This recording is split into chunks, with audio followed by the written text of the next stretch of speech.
Okay, good afternoon. Miss Alfie. Hi, good afternoon. Good afternoon. Kamusta ang weather dyan? Parang medyo makulim na.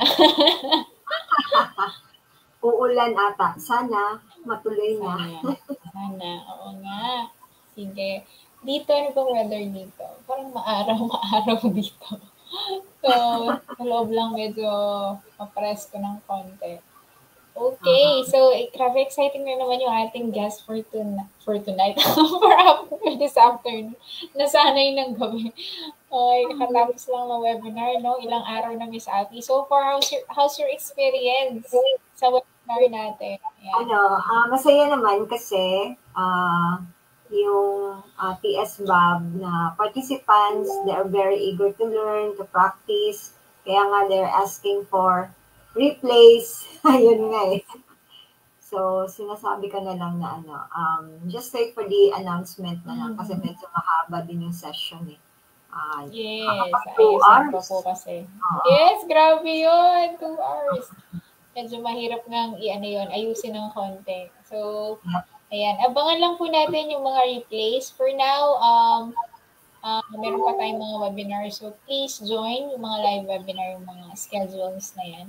Kasi medyo madidelay po yung uploading for the replay. So, join muna po kayo sa mga live webinars. Okay, so ayan, sige, huwag na natin patagalin. So, meron tayo dito from, andyan na si Ayen. Okay, it's a bright sunny day here in Pagadian City. Ayan, so nag-tag na siya. Okay.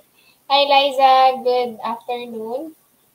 Okay, nice. So, by the way pala, Miss Almi, happy anniversary sa parents mo. Wow. Ay, thank you. Ilang years na sila? 46 years. Wow, grabe. Kanti na lang, 50 years na. Grabe. Sige. Ayan, so alam na kung ano yung age. Diba? Oo nga. Na-reveal yung age. Ayan. So, ayan si Miss Karina. Alam na. True. Hindi naman mukhang ganong edad, madam eh. Sabi ko nga sa'yo, di ba? 22 years old lang. Ayan. So, sige, wag na natin patagalin. Ayan. Okay, again po, welcome to our Friday Praise Story. So, one of the best things about thankfulness is the more you choose it, the easier it gets. The more you profess gratitude, the more you notice things to be grateful for. So, this afternoon, let's practice our thankfulness muscles. Okay, so by the way po, my name is Shari and kasama ko po si Miss Alfie and we are so excited to introduce our guest for this afternoon. If you're watching this on live, please comment hashtag Team Live, and if you're watching this on a replay, please use hashtag Team Replay. Okay, sige, huwag na nating patagalin pa. Our today's guest is a 26-year-old accountant who worked in UAE for almost 3 years, then went back home to the Philippines for good to pursue online bookkeeping after being inspired by TBSA and Friday Praise Stories. Huh? Ganun pala kalaki yung iba. So, abangan natin later yan. So, after 5 months, she finally got her full-time job in a Canadian-based company and serving her freelancing client in the site. Let's learn more about her journey in today's episode of Friday Praise Story. Let's all welcome Emmy Grace Jo Perez. Hello po, good afternoon. Hi, Emmy. Hi, Coach Harry and Coach Alfie. Hello po, good afternoon. Po? Okay naman po.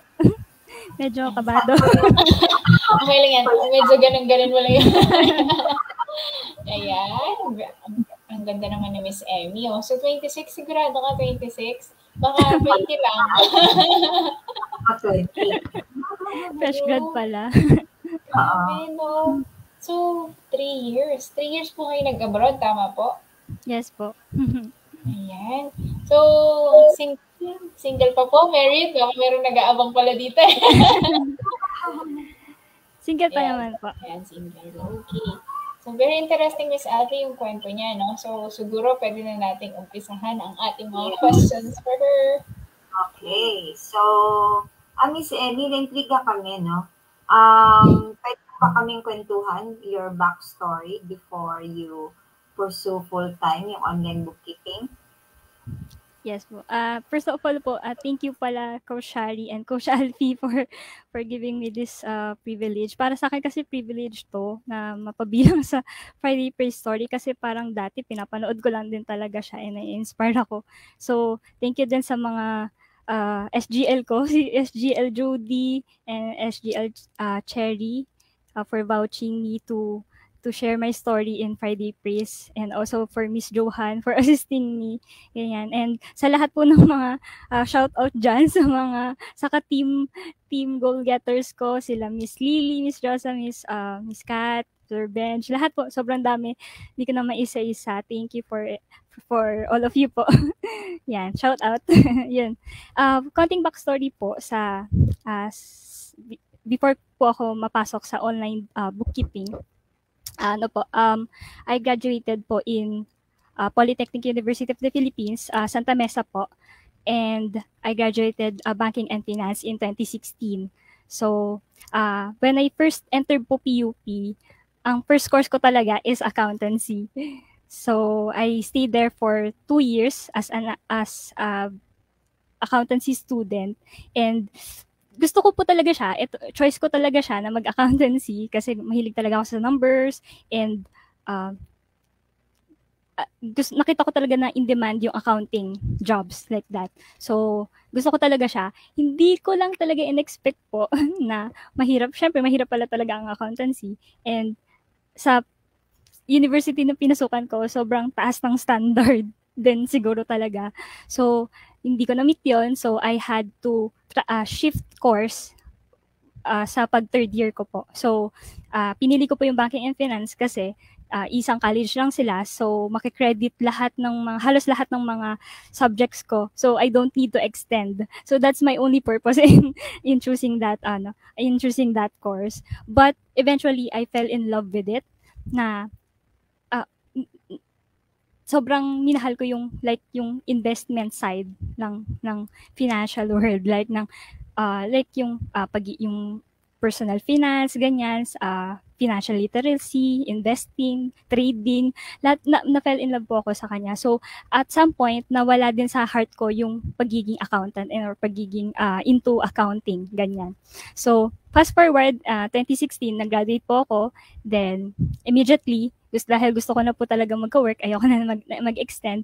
I think like 2 days pa lang po after ng March ako, nag-work na ako I started working in a bank po for almost 3 years then, China Banking Corporation. Then, I started in a mall branch po. So, dun po talaga na-test din yung na-train po ako, to work fast. Yung work ethics po talaga ng bank is talaga mataas. And, yun, lahat halos po natutunan ko din doon, like yung sa business, ganyan.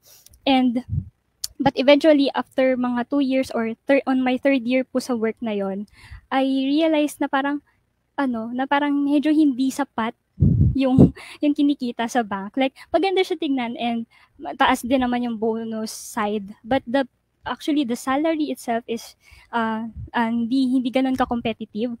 So, sabi ko, and I have to provide for my parents and I have also dreams. I have to fund for my dreams. Sabi ko, parang hindi siya fit. Parang yung salary dun sa goal ko, hindi fit. So parang sabi ko, if I will stay there yes, my income will grow. Like, yearly salary naman, yearly increase naman po dun, ganyan. Pero sabi ko, parang ang tagal pa. Ako po yung tao na sobrang impatient. Or pag may sinet akong goal, kailan? Yung parang kailan agad. Parang gano'n. Sabi ko, parang ang tagal pa bago pumit yung level ng salary ko dun sa dreams ko. So parang sabi ko, no, I have to do something. So that's the time po na I decided to work in Dubai. Since lucky enough po, may sister po ako dun sa Dubai and mga pinsan, ganyan, mga kamag-anak. So I have opportunity. At least may mga kasama ko doon, hindi ako totally mag-isa, ganyan. So I grabbed the opportunity, then nag-work po ko doon for ang plano ko lang po talaga is like 2 to 3 years. Yun lang po talaga. And one of my decision is to just earn and save. Like, earn more and save more. So, parang ganun. So, kaya mabilis lang.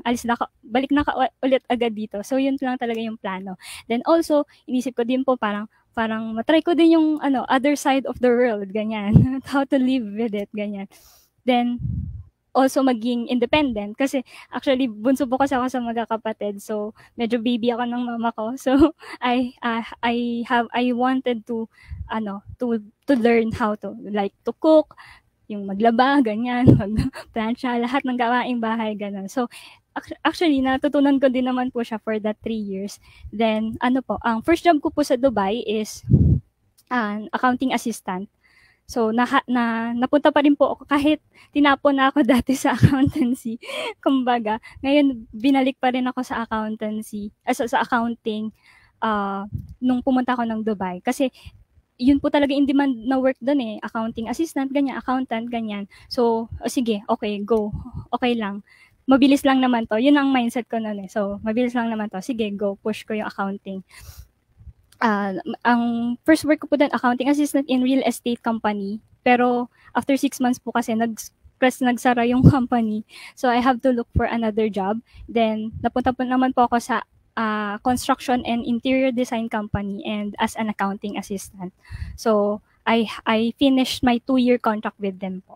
So yun. Ganun po. Napapabilib ako sa kanya, no, yung parang may part doon na nakikita ko yung sarili ko sa kanya, yung tapang, tsaka yung magiging patient din. Yung part na yun. So, sige, Miss Alfie ko muna. May question ako. So, what made you decide para umuwi sa Pilipinas and then para i-pursue mo content? Meron ka ba alam na dahilan? Opo. Masabi ko siya, malalim siya sa akin. I came across po sa online world, like online bookkeeping.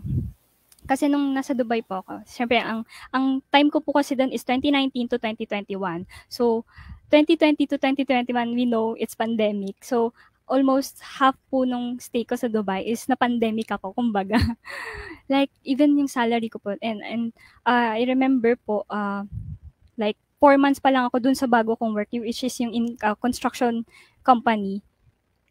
Nag-salary deduction na agad sa amin, which is 25% of my salary. Na hindi, sabi ko, 25%? Parang hindi ko nga naiipon yun.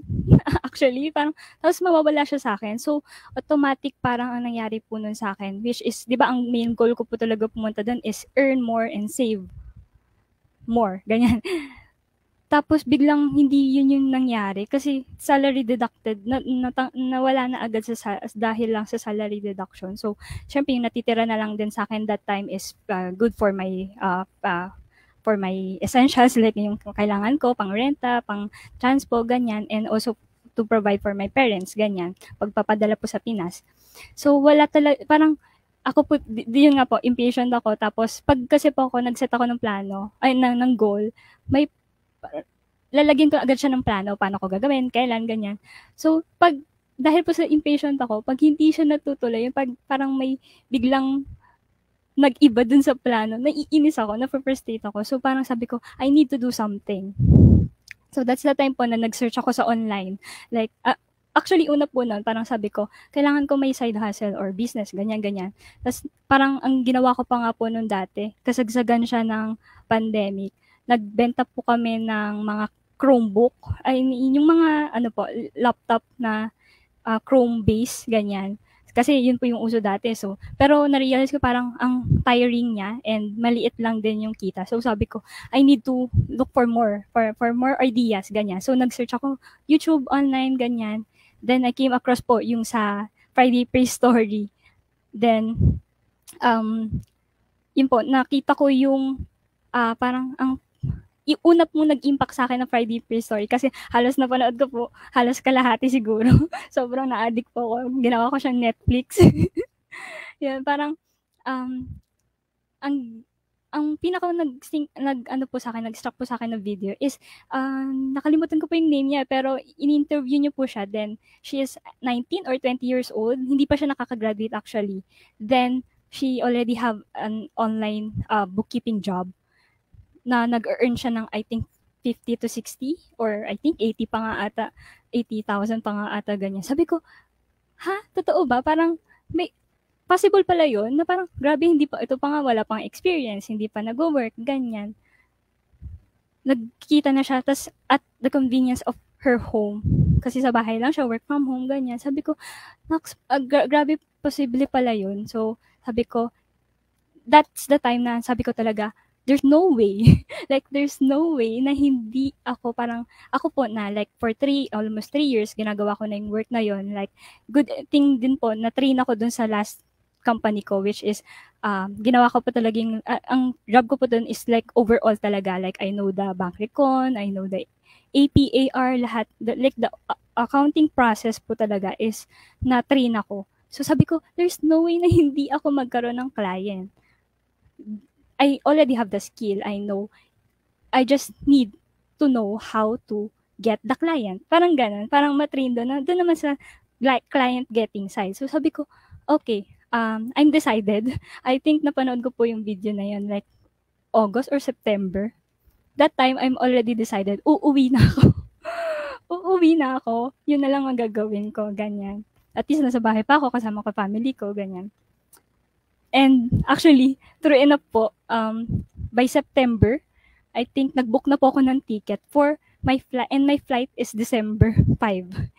So, ganun po ako ka-sure na talaga nung time na yon, na sabi ko, ito na talaga yung next step ko, ganyan. Then, I remember pa nga po, parang sabi ko, pinag-pray ko din siya, tinatanong ko din sir ko, ito na ba talaga yung ano. Then, I think sinagot niya ako dahil dun sa ticket, sa air ticket na inaano ko.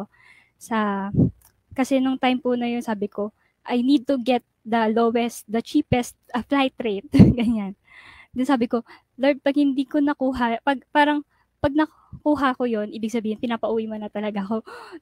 Kung pinapauwi mo na talaga ako, dapat makuha ko yung cheapest flight rate. Ganun. Nagaganon pa ako.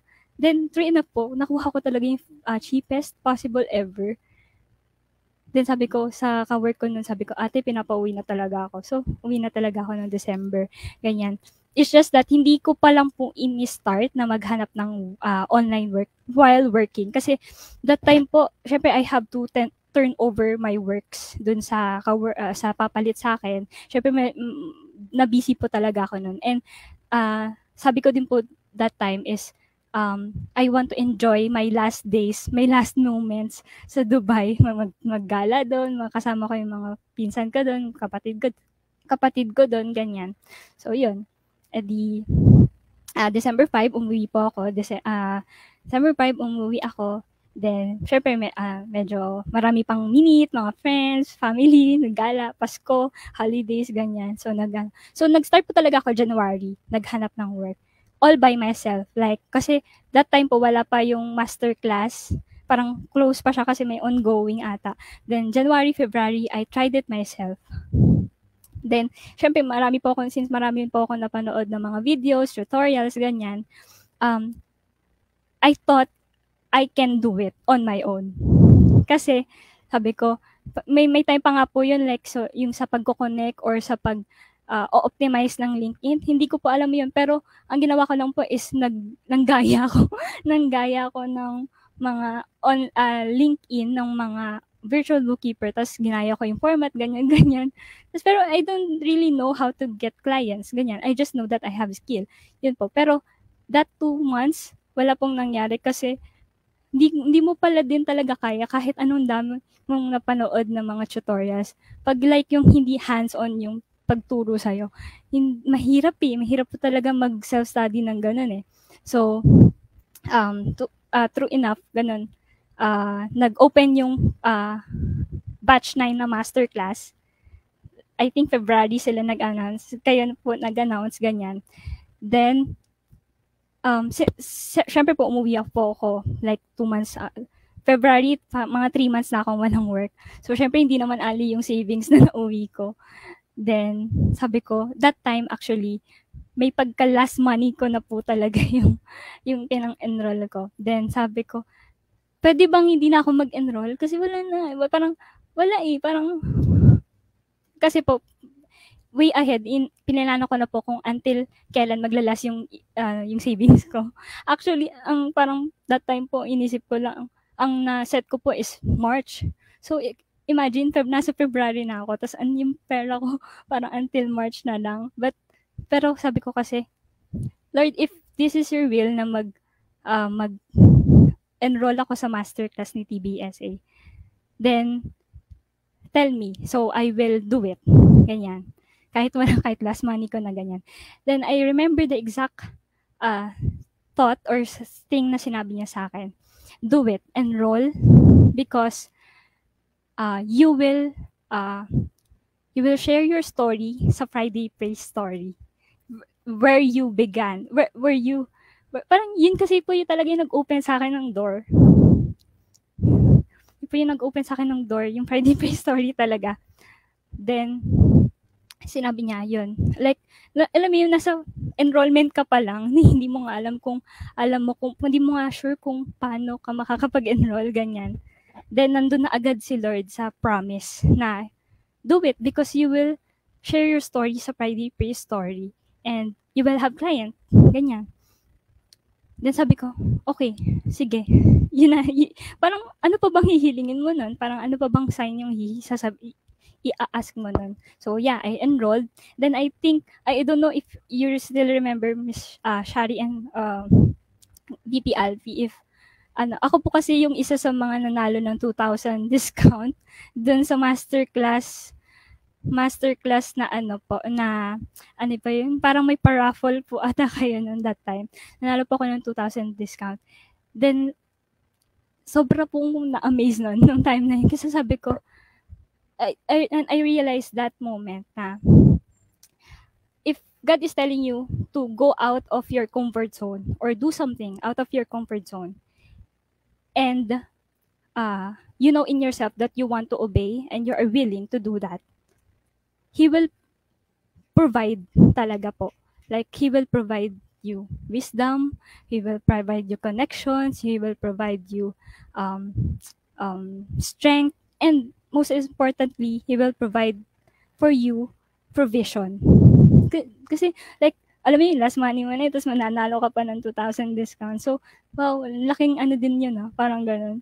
So, sobrang tuwang-tuwa po ko nun. So, on that very day, po ako, like, sa early bird.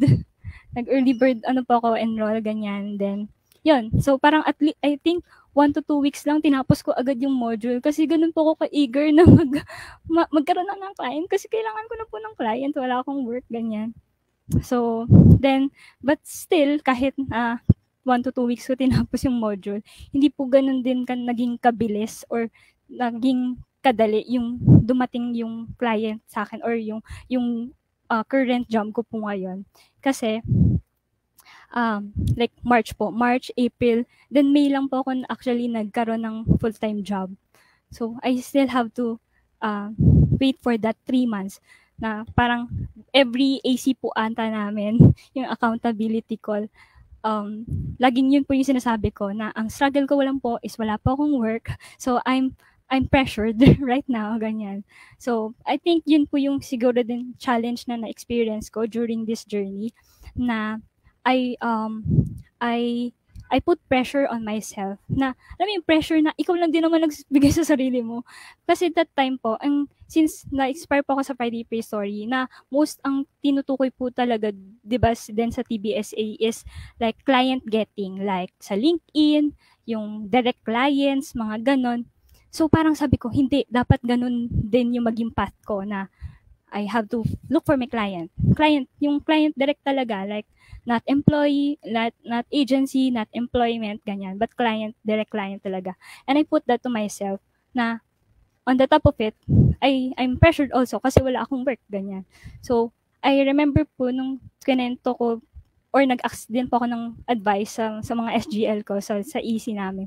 I remember SGL Cherry told me na na you have to refocus. Parang you have to focus or ako lang di makakaalam nun na kung ano ba talaga yung yung kailangan ko right now. If you want money now, then do it. Like you can apply for agencies, you can apply for online work. Don't pressure yourself na hindi, client lang, ganun. Kasi maybe even though you take that path, it will also open doors for you para magkaroon pa ng iba pang client, gano'n. So, ma-train ka, ganyan, ma-open ka sa mga QBO, ganyan, mahasa ka sa QBO or zero, ganyan. So, yun po. Sarap pakinggan. Sige, tuloy mo lang. Ang galing naman. Okay. Naalala, parang nakikita ko sa si Ray, no? Tapos yung tingin ko yung napanood mo si Lenny D. Baka siya. Baka po, nakalimutan ko lang Yun, talaga si yung Lenny D. pangalan. Grabe yun. Ay, pwede bang makinig na lang? Grabe yung na-amaze lang ako, Miss Alfie, how God answer yung mga prayers natin tapos nagko-connect-connect. Alam mo ba yun? Siyempre, even us, we're praying. Siyempre, alam mo naman yan, as coaches, we're asking for wisdom, okay, for people na i-teach namin, ganyan. So, ang amazing lang how God works. And yan, ngayon kinukwento mo, parang testify ka talaga na grabe talaga. Walang masabi. Iba yung galawan talaga ni Lord. And then, napansin ko din, since you always mention to us na you are that kind of impatient person, right? So, might as well yung naging experience mo, parang tinitest din yung patience mo actually while waiting for that gig, right? So, parang tinuturo din sa iyo eh. Kasi ang freelancing, hindi naman talaga yan siya magic. So, depende kasi yan sa facing. Merong iba mabilis, no? Yung timing, ganon. So, siguro ang nakikita ko dyan yung naging malaking impact sa iyo. Yun bang matuto tayong mag-antay and then, ayun, yung parang habang nag-aantay tayo, kumbaga pa, minsan kasi pag masyado tayong ibang lahat, planado, ganyan, and then, konting lihis lang, nagtatampo na tayo, di ba? Parang gano'n. Tapos, parang napakalaking, kumbaga pa, big deal sa atin. So, dapat i-appreciate din natin yung waiting period. Kasi, maybe, parang nire-ready sa atin yung mas maganda, mas malaking opportunity, di ba? So later on, na-realize mo, ay, oo nga, no? Bakit ko pa naman pinastress yung sarili ko? Yung palang binigay ngayon, yung habang nag-aantay ako is maganda pala, no? So, ganun talaga yan sa mga prayers natin. So, it may be yes, it may be no, or it may be, antay ka lang muna, okay, darating yung maganda sa'yo. Okay? So, yun ang nakikita ko sa'yo, Miss Emmy, no? Pero Kasi, tsaka nakita ko yung kahit na may takot siya, Miss Alfie, yung boldness to go out of her comfort zone. Kita mo yun? Imagine, bunso pa nga siya, sabi niya, tapos siya pa yung nag-abroad. Malumayo sa kanyang parents, no? To, yun niya, siguro din, to explore, to be, kaya kong mag-isa, yung ganyan, di ba? Gusto mong i-prove sa sarili mo na kaya mo naman talaga. And, I think naman marami kang natutuhan sa loob ng 2 years or 3 years mo na away from your family. So, imagine 23 years old siya nung umalis siya, no? Tapos, grabe, di ba? Pero nakapag-work ka ba dito sa Pilipinas bago ka umalis? Yes po, sa China Bank po. ayun. Almost sa 3 isang years bank. din po, opo. So, pero yun nga, iba talaga yung bank din tsaka sa work na pagkarating ko po sa Dubai, which is accounting talaga. So, iba po yung sa bank. Pero Iba yun nga, pero yung Tsaka dala-dala mo pa rin naman iba yung may plano din, no? May goal talaga sa life. Alam mo yun, meron kang papupuntahan talaga eh. And, ayun nga, yes po. Tsaka yun din, siguro yung sa sinabi ni VP Alfie, sobrang siguro dun ako magpo-fall dun sa wait ka lang talaga. Kasi hindi siya no, hindi pa siya yes, pero wait lang muna. Kasi I'm still teaching you how to wait. I'm still teaching you how to depend on me. Ganon. Kasi di ba yung nga pa sabi ko, until March na lang yung, yung na-budget ko. Pero hindi ko alam, na-survive ko pa yung April and May. Parang hindi ko alam kung bigla na lang may dadating na blessing, ganyan. So, and na-stretch out pa until May and until before ako magkasahod dun sa first yung sa job ko. And also dun po sa job ko, sobrang nakita ko talaga siya na as in sobrang amazing po kasi nung kung paano ko nahanap yung work na yun. Siguro share ko na lang din. Kasi ano po, 'di ba tinuruan niyo po kami na mag-optimize ng profile ganyan. So pero yun nga, since kailangan ko ng work, so I still look for like sa mga online sites, job sites na looking for accounting, ganyan. Then nakita ko po tong company na to and yung job post niya. Pero 1 month na po ako, late na po ako. Kasi like, I think March ko po nakita yon or April. April ko po ate nakita. Then yung post is March. Sabi ko, sobrang late na. Pero ang ganda po talaga nung sa job description, then yung sa benefits po sa work, like even the salary itself, sobrang ganda po. Sabi ko, tapos sinearch ko po yung company, ang ganda nung, parang ang ganda niya, ang ganda ng culture, ang taas ng review niya actually dun sa mga Sabi ko, shock sayang. Sabi ko, sana magkaroon ulit ng opening, ganyan. Yun lang sabi ko. Then I remember sinulat ko siya dun sa lahat ng mga in-applyan ko. Tapos siya yung nasa pinakailalim. Kasi siya yung hindi ko na-applyan kasi sabi ko, late na ako. Kaya ng 1 month. Then, okay, edi apply sa iba, ganyan. Then, interview. Then, hindi nakapasa or ang tagal mag-reply, ganyan. Then, parang one day, may nag-message sa akin sa LinkedIn ko po. Ano siya, recruiter, parang recruiter po siya, online recruiter. Then, may sinend po siya sa akin link nung job post na naghahanap ng work. So, ang sabi niya pa nga po sa akin nun, I saw that, ang ganda ng profile mo, parang gano'n, ang tawag dito, sobrang, you're fit for this job. I think you're good fit for this job. I saw that, like, yung sa mga experiences mo, ganyan. And sabi ko, wow, syempre, in-optimize ko yan. Sabi ko pa nga, yun. Tapos, yun. Tapos, okay, pag-check ko na, okay, sige, a-apply ako. Then, pag-check ko po nung link na sinend niya sa akin, that exact yung job description po na nakagandahan ako, yun din po mismo yun. Then, pagtingin ko sa company name, exact same po. Yung sa hindi ko na-applyan kasi sabi ko late na ako. Yun po yung mismong sinend niya sa akin na nag-hiring pa rin pala sila. So sabi ko, oh my God, gusto kong applyan. So, sinend ko yung CV ko. Then I think within that day, nag-send na ng initial interview. Sobrang bilis, as in hindi ako like, di ba po yung mga ibang, mga ina-applyan ko po kasi na sa online job, before ka pa makarating ng initial interview, ang dami mo nang fill upan, ang dami ng question pang Miss Universe, sobrang ang dami po pang gagawin, may mga video pa, di ba po? So sabi ko, dito parang, sa akin na nga siya nag-message, then binigay ko lang yung CV ko, then initial interview na agad, wow, sabi ko, nice. Then, yun, initial interview po. Then, nakakatawa pa nga po nun, parang ayaw ako pag-applyin kasi like, I think, 20 minutes akong late dun sa interview ko. Dahil, hindi kami nagtugma ng link siya nasa Google, siya nasa Zoom link, ako po nasa Google Meet na link. Kasi, dalawa po yung nilagay niya dun. So, akala ko hindi natuloy, ganyan. Yung pala, nasa Zoom siya, ako nasa Google. Sabi ko, I'm so sorry for that. Pero, alam mo yun, nakapasa pa rin ako dun sa initial interview. Habang ini-interview ko sa initial interview, akala ko wala na talaga kasi 20 minutes ka ba na bang late? So sabi ko, wala na talaga. Pero parang I think 5 days or I think 1 week. 1 week after, nag-send ng final interview. Then sabi ko, okay. Pero that time po kasi, hindi lang siya yung final interview ko. So, ang dami kong pong ibang final interview.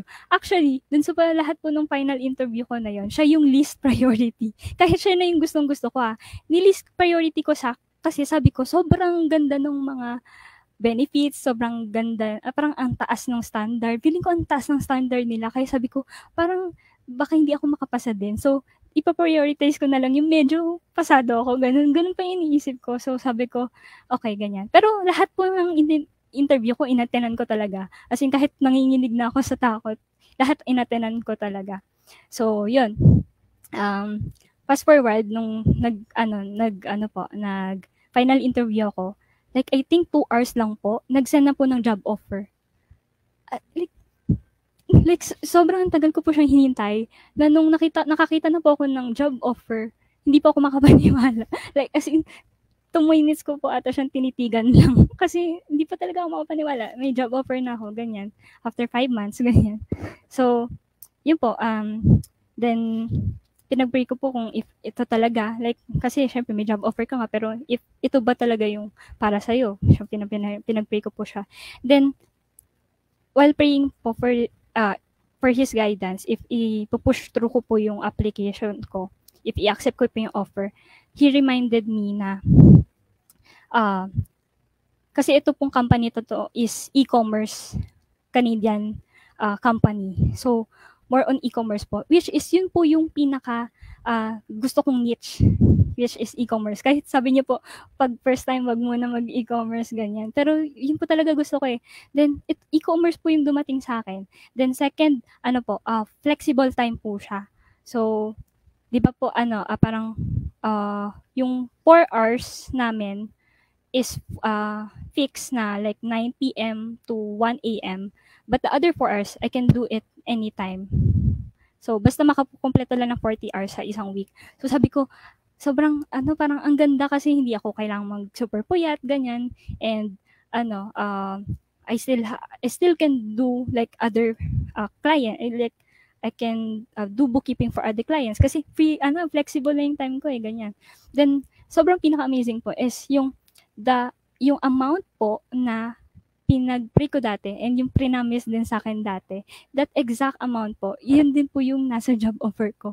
Like, for that 3 reasons, I can attest na siya lang po talaga yung makakagawa nun eh. Parang hindi ko pinilit or what, or hindi ko lang yung, gusto ko lang kasi to, na gusto kong magka-work. Hindi eh. Kasi, yung 3 bagay na yun, na nangyari yun, sobrang amazing niya, na siya lang talaga yung makakagawa. Siya lang, si Lord lang din talaga yung may kaya nun. Sobrang amazing niya po eh.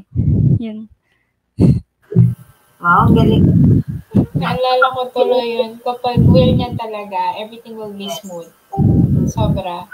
So, congratulations, Emmy. Doon parang sa journey mo, sobra akong nagre-rejoice. Kasi tuwang-tuwa ako kung paano gumalaw si Lord doon sa buong journey mo. Talagang nakaka-inspire siya. Ako personally na-inspire ako at na-touch ako doon sa story. Grabe lang. Okay. Ayan, Miss Ate, mag-next question na nga tayo. Baka meron na ako mag-iyakin tayo dito. Okay, so eto, next question. So since you are doing work from home full-time, no? So ano yung mga nakikita mo mga challenges? Challenges po while working? Actually po, feeling ko yung challenge sa akin talaga is before ako mag-start dun sa work ko. Not really ngayong habang nag-work ako. Kasi parang hindi ko po talaga nakikita yung challenges. Like, pero syempre po, pinipare ko na din naman po kasi siya, like yung sa internet, sa computer. Kasi sobrang gusto ko na po, yun na po talaga yung idea ko eh, like mag-online job ako. So, pinipare ko na siya. So, feeling ko na-prepare na din, kaya hindi nagkaroon ng challenges while I'm working. So, siguro po, ang challenge siguro is, syempre, may full-time na po ako. So, medyo less time na din para maghanap ng other clients. Like, yung sa direct clients talaga, like sa LinkedIn, ganyan, yung mag-connect, ganyan. Pero, parang hahanapan mo lang talaga ng paraan yun eh. Hahanapan mo lang ng time. Kaya naman din talaga siya. Ngayon, siguro po, kasi 1 month, more than a month, 1 month and 1 week pa lang po ako sa work. So, nag-a-adjust pa din naman. Then, sabi ko, basta okay na ako dito sa work ko, ano ko na siya, magamay ko na talaga siya. So, pabalik ako sa pag-connect, maghanap ng client, kasi kaya po talaga. Ayun. Okay. So, yes. Posible naman talaga. So, kumbaga pa yung sinasabi sa'yo ni SGL dati na nasa sa'yo naman yan eh. Okay, so, kung like you need money now, okay, so you can also go with the online job sites. Yun nga lang, dapat i-optimize pa rin natin yung profile, gano'n, para at least makatch yung attention yung nagbasa, no? Tapos nakita ko talaga, huwag tayong mag-assume or huwag tayong mag-judge. Then you mentioned, nakalipas na yung 1 buwan, di ba? Bago mo nakita mo yung gustong-gusto mo talaga na yung job description. Kasi pag kasi natin yan, okay, tapos, ayun, meron palang na-open opportunity. Kasi hindi naman talaga natin alam eh kung kung open pa ba siya o na-close na, di ba? Unless na lang, lagay talaga doon na as in, out na talaga siya sa online. So, ayun, wag lang din tayo mag-assume. Ayan. So, kung nakita natin at na-feel natin na, eto, okay to. So, go for it. Wala namang mawawala, di ba? Yes. So, There's nothing to lose. Yeah. Yes. At saka yung sabi niya kanina, yung optimized profile, na-impress siya kasi in-optimize niya yung profile. So, I think isang factor din yun, bakit siya kinonsider nung nag-hire sa kanya. So, ganun po siya ka-important. Totoo naman minsan we have all the skills hanggang hindi mo talaga pinapakita sa online na, uy, ganito po yung kakayan ko, this is what I offer. Hindi naman talaga nila malalaman. Parang ako, parang, paano malaman yung gusto ko kung hindi mo itatanong? Diba? So, since yung mga yan, yung mga platform na yan, like LinkedIn, yan yung pinaka-online resume natin. So, mga naghahanap talaga kung ito po talaga yung path nyo. So, medyo ayusin po natin yung online presence natin. Okay. So, from the challenges naman, eto naman tayo, what could be the benefits from working at home? Benefits po sobrang dami. Like, syempre po, nasa bahay, compare po, feeling, ngayon po, kina-compare ko yung life ko sa Dubai na, like, solo po din talaga ako dun Like, ikaw magluto, ikaw maghuhugas, ikaw maglalaba, ikaw lahat, ikaw sa gawaing bahay, tapos nag-work ka pa, then, pag uwi ko, syempre magpuput time pa din ako ng paghahanap ng other side hustles, ganyan. So, as in, super pagod, super antok, ganyan, puyat, ganyan. Pero ngayon, parang, you can sleep, very sound, parang you can sleep longer, ganyan. You can sleep kasi, kumbaga, yung, kunyari, yung travel time pa lang, like, yung sa pagbiyahe or sa traffic, ganyan, wala na agad yun sa'yo na agad yung time na yun. So, you can do anything you want for that time. Like, you can search for other side hustles, you can search for investments, you can sleep for that time. Yung, sa'yo na po yun So, parang ganun. Then, ang nakita ko po din na benefits ng working online and having foreigner clients or foreign-based company. Syempre, like ako po na nanggaling sa Dubai, so parang hindi po super laki nung, actually parang feeling ko same lang po yung kung ano yung kinikita ko dati sa kinikita ko ngayon. Even though kahit nandun talaga ako. Kasi like, kunyari po, nandun po ako pero yung renta ng bahay, ang laki po, transportation, then expenses, ganyan. So, ima-minus ko pa din yon, which is, pag nasa work from home na ako, wala naman na pong binabayang renta, ganyan, then transpo, wala din, ganyan. So, parang nag-break even, kung hindi po, parang mas mataas pa nga, actually. Dahil, lalo na yung dati na may deduction kami, I think, it lasted for 1 year pa nga po yung deduction namin na yun grabe po yun. So super po talaga, super itong work from home or online job as sobrang ganda po niya talaga. And yun din, since yun nga po, hindi po din talaga ako CPA, si Banking and Finance po ako. Actually, tinapon po ako sa accountancy, ganyan.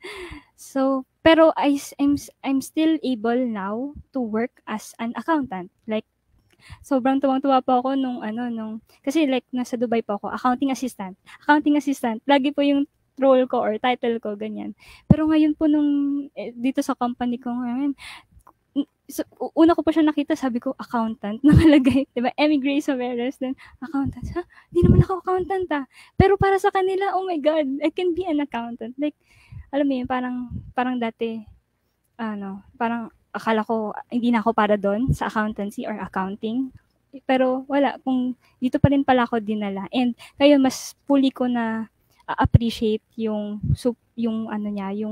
use niya sa isang company, ganyan, and yung purpose ng pagiging accounting, which is really to help the business in financial matters or financial, yung decisions niya, ganyan. And yun, and you can also apply accounting in your own life. Like, ako mismo, ina-accounting ko din yung sarili ko, ganyan. So, sobrang ganda yun po. Ayun. Okay. Ako din naalala ko yung unang job nun sa akin, hindi naman din ako CPA nun. Ang posisyon ko agad, virtual accountant. Syempre, ang saya-saya mo, no? Yung ganda ng title mo. Proud na proud ka. And tama yun, sabi ni Miss Emmy, yung rate na nasa abroad, tapos yung nandito, tapos kasama mo pa yung family mo. Syempre, mas pipiliin mo na yung dito kung lalo na konti lang din yung difference, di ba? Ako nga yung binargain ko kay Lord noon. Sa akin ba yung kinukwento ko rin nung nag-start ako. Hindi na po ko aalis ng hindi na po ko aalis. Actually, dyan din sa Bahrain naman ako. Pumunta akong Bahrain. So, sabi ko, hindi na po ko aalis. Basta ibigay niyo sa akin yung word na yan. Tapos yun na nga. Okay, yun na nga yung binigay ni Lord, diba? So, grabe. So, medyo nakaka-relate ako sa story ni Miss Inspired, lalong-lalo na, no? Yung nila yung story mo, Miss Emmy, no? So, makikita mo talaga yung, like you mentioned, syempre, malaki yung masave mo, right? Yung transportation, isa na yan, lalong-lalo na ngayon. Mahal yung gas, no? So, at least, kahit nasa bahay ka, okay, so, yung oras na pagbibiyahe mo, oras na pagtutulog mo, no? So, at least, hindi ka rin mapapagod, yan, kasama mo rin yung family mo, okay? So, yun. Syempre, dapat, hindi din natin yun i-take for granted, kumbaga pa, yung binigay sa atin ngayon, no? So, dapat i-cherish din natin, ayan, we should always be thankful, no? Na, ayun, kumbaga pa, na ano na andyan ka na, nakapag-start ka na, meron ka na client, okay? So, Miss Emmy, next question, para po sa iyo, how do you success? Para po sa akin yung success, as long as you know that yung ginagawa mo or yung path na gusto mong i-take is aligned dun sa path or purpose na gustong ibigay din sa'yo ni Lord. Parang, kasi po, alam mo yun, yung parang, like ako po, personally, like yung mga, I think, yung mga failure siguro, kung masasabi, yung mga dating mga like venture then nag-fail, or yung mga disappointment kong dati na nag-disappoint ako sa goal ko dati, when I look back, I realize na hindi ako lang pala kasi yun, like yun lang pala yung gusto ko, or that is what I am passionate about. Hindi pala siya talaga totally aligned dun sa saang purpose ko or yun sa path na gustong ipatik sa akin ni Lord. So, I realized that it fails because ako lang yun. So, hindi siya connected dun sa pinaka-core purpose ko. So, ngayon, I realize that if we really want to be successful, yung success din po kasi hindi siya like one time, big time, or one time success. So, actually, we can have success every day. Like, as long as you live out each day knowing that you are in line with God's purpose, you are successful in your own way. So, like, in every season, hindi lang every day, it can also be season. Like, kung ako po yung sa journey ko, like, when I started in bank po. So, if, like, that time, I can stay there, like, for 50 years or for a long time. But, since I see that hindi na yun yung para sa akin, and I feel that hindi na yun yung parang next level na ako ni Lord. So, I leave there. I leave that job. So, I go to Dubai. So, then, again, when I don't see myself again there, and I want to take another path, and I know that another path is God's path then para sa akin, I leave Dubai. So, I came back home to Philippines again. So, yung seasonality lang din and yung facing lang din ng life na, you are successful in every season as long as you are connected with God's purpose. Yun, ang galing naman. Okay. Ang ganda, no? Pang Miss Beauty Queen din. Kumaga pa, inspiration din yan sa iba. Kasi iba din kasi yung kumaga pa yung pag nagpaplano tayo, kumaga dapat kasali din siya kasi syempre siya yung mas siya yung mas nakakaalam kung ano yung makakabuti sa atin. Okay? Baga pa, diba din kasi yung sinasali natin siya kasi makikita yung true happiness, okay?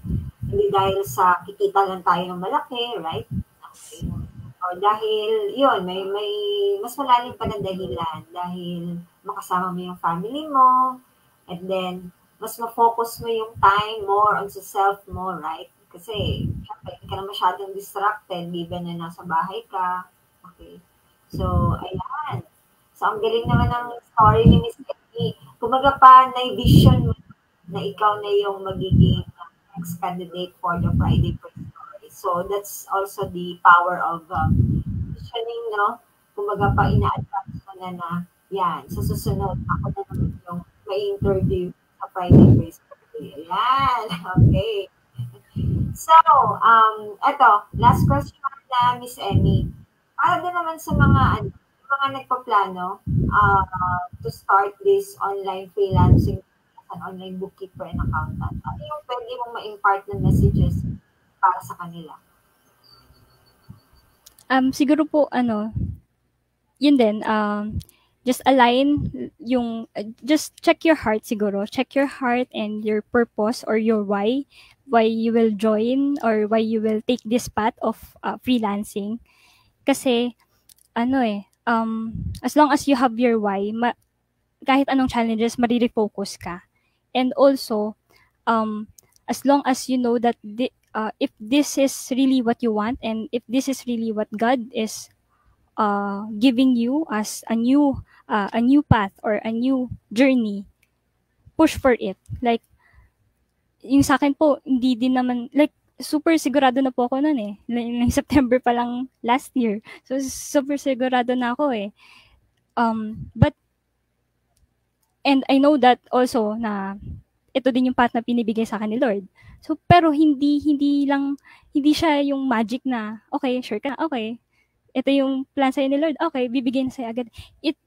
Kailangan mo palang i-journey yung path na yon, like yung kasama doon yung waiting, kasama doon yung pagiging frustrated, kasama doon lahat, like kasi I realize na kasama talaga sa journey mo so that you will depend on Him more. Kasi yung sa pag-waiting, nag-wait ka kasi hindi mo alam kung kailan dadating eh.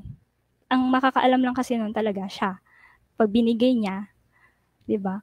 So, and also, siguro, gusto ko lang din po i-share na, like, ito na lang siguro yung paulit-ulit kong sinashare na verse. Like, sa AC po namin, paulit-ulit ko siyang sinashare din. Even dun sa AC namin with TL, sinare ko din siya. Kasi ito po yung verse na na-receive ko na nung time na super frustrated ako and super, parang sabi ko, ayoko na mag-wait. Kahit ano na lang, a-applyan ko, ganyan. Or kahit ano na lang, na trabaho, okay na. Ayoko na mag-wait nung plan ni Lord sa akin. Pero, he reminded me with this verse. Ang sabi sa Habakkuk, chapter 2, verse 3, sabi niya doon, God says, at the time I have decided, my words will come true. You can trust what I say about the future. It may take a long time, but keep on waiting.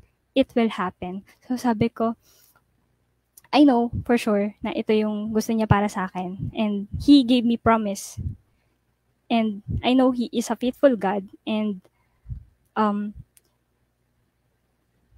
kahit maghintay ako ng matagal, as He said in His word, even if it will take a long time, basta sinabi niya, yun yung gagawin niya. Because that's who He is. He is a faithful God. So, He will never say things na hindi niya gagawin. So, check yung sa mga aspiring accountants and virtual bookkeepers, if this is really what God is telling you na i-journey nyo, and may promise sa dulo na binibigay sa inyo si Lord, just put faith on it and work for it also and wait for it. Kasi He will really do it. He is a faithful God. Ganun siya ka-faithful. So, He will really do it. You will just, endure nyo lang yung waiting time. Kumbaga.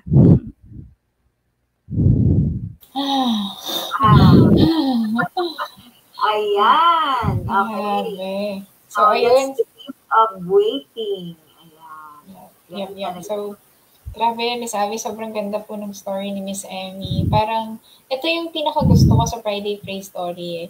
I think why God allow us to have this session din sa ating group is because tayo mismo na-inspire tayo sa story ng mga nag-guest natin. Tayo din na-empower.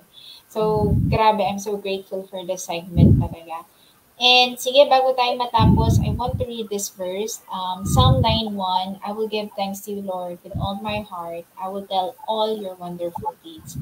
So, I think naman, alam nyo, yun yung pinaka-verse natin for Friday Praise Story. Because, yun nga, lahat naman ito, lahat ng na-enjoy natin ngayon is because of the grace and the goodness of the Lord. Yan, and sinabi kanina ni Miss Emmy about waiting. Meron dito, baka yung iba iniisip na waiting to God is laziness. Actually, it's not. Waiting to God is really relying to God because you know that His work is higher, His thoughts is higher than your thoughts, and gumagalaw siya beyond doon sa kaya nating makita, kaya nating ma-explain. It's more than we can imagine. So, doon din papasok yung faith mo. Okay, yung pagtitiwala at pagre-rely mo sa kanya. And na-amaze din ako dun sa isang story ni Miss Emmy kanina, sabi niya, yung the more na dinidesire mo yung isang bagay, nagiging slave ka nung isang bagay na yun. But the more you surrender yung mga bagay na yan, mas ang sarap, ang gaan, and you'll be amazed yung pa pala yung God's best for you. Correct. And isa pang kagandahan ng waiting is the best part of waiting is that He answers. He answers. So, ayun, again, sobra, bilis na naman ng 1 week. Thank God, it's Friday. Thank God for Emmy's story for today. And thank you then, Miss Alfie, for your time and your dedication din sa, sa webinar and being here. Salamat. And thank you, Emmy, for your time. And sa ating mga admins dyan, we appreciate you ng sobra. Miss Alfie, anong nilook forward mo ngayong weekend? Spending time with my family, ayun. Ano tawag nito? I think we still have webinars tomorrow. Yes, we still have webinar tomorrow. So guys, don't miss it. Napaka-importante din ito. About support group, Miss Alfie, tama ba? Yep, yun. So about having a solid support group, why it is important, like yan komento ni Miss Emmy, kung paano naging helpful sa kanya yung accountability groups niya, yung mga SGL, yung mga team leaders niya. So, ayan, tomorrow, please join us. Zoom tayo. So, please join. Ano oras po yun, Miss Alfie? 7 p.m. ba? Yeah, 7 p.m. 7 p.m. So, 7 p.m. webinar po natin tomorrow. Okay, so kita-kits po tayo ulit. So, for those na nag-ask ng ating mga links, yes, yung webinar replays, i-announce po namin kung kailan maging available yan. And for those who were asking about Batch 10 Masterclass, ayan, I think Miss Emmy is Batch 9 of TBSA. So, for those who are interested to join the next Masterclass, mag-open na po siya this June 27. So, para po ma-remind kayo, okay, sa enrollment date natin or any announcement, please sign up sa ating waiting list. So, ayun lang po. Again, have a blessed weekend. And Emmy, God bless you more. Thank you. And naniniwala ko, marami pa yan. Nag-uumpisa pa lang yung pagpapalan. So, ganun lang talaga, di ba, Miss Alfie? Pag mo na yung isang client, sunod-sunod na yan. So, ayun. Thank you, guys. God bless you. Coaches. Thank you, Miss Alfie. Thank you, Shari. Thank you, guys.